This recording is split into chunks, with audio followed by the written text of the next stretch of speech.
Let's talk about environmental responsibility for this is a hot topic at the moment. How seriously, obviously, does MSC take their environmental responsibility? We've always taken it extremely seriously, and it's something that right from the beginning we've looked at, especially that we have to consider that MSC is actually the largest privately owned shipping company in the world. So we have, 475 container ships as well.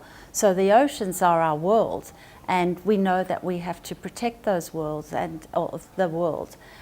So it's something that you have to do. That's our business.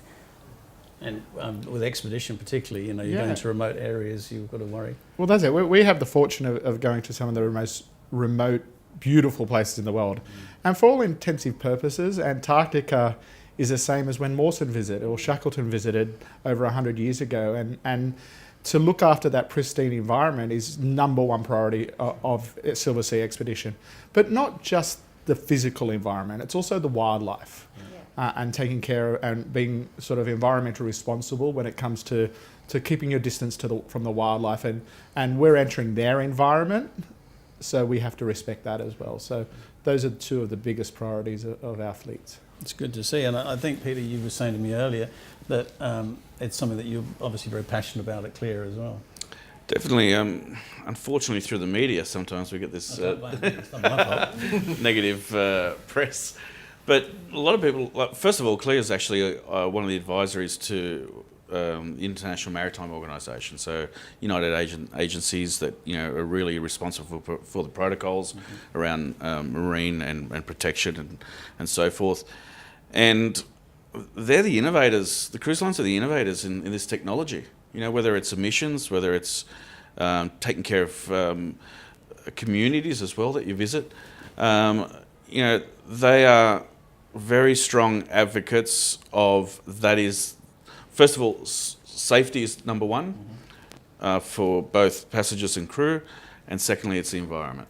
And if anyone ever has concerns about what the cruise industry is actually doing in that space, I'd really recommend them visit www.cruisingforward, or cruiseforward, I should say, .org, which is a website that Clear has built for that purpose, to educate about the work that's been done in environmental protection, sustainability and so forth, because there is a lot.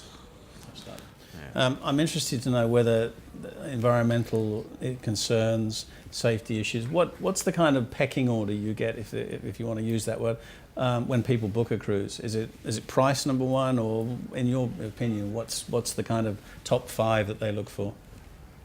I definitely would say that price is not the main driver. They might come in with a price, but on qualifying what they're after, it possibly will be an experience, or it'll be fine dining, or it'll be activities for the children. It might be remote destinations. Could be anything. Yeah, look, I don't find a huge amount of inquiry in terms of safety or environmental things from clients when they're looking at a cruise. I think there's possibly an underlying expectation that those things should be taken care of, and if they weren't, I'd be hearing about it. It's not really high on people's priority. They may do a bit of research beforehand on that, but to be honest, I don't get a huge amount of inquiry from people on those particular topics when they're looking for a cruise.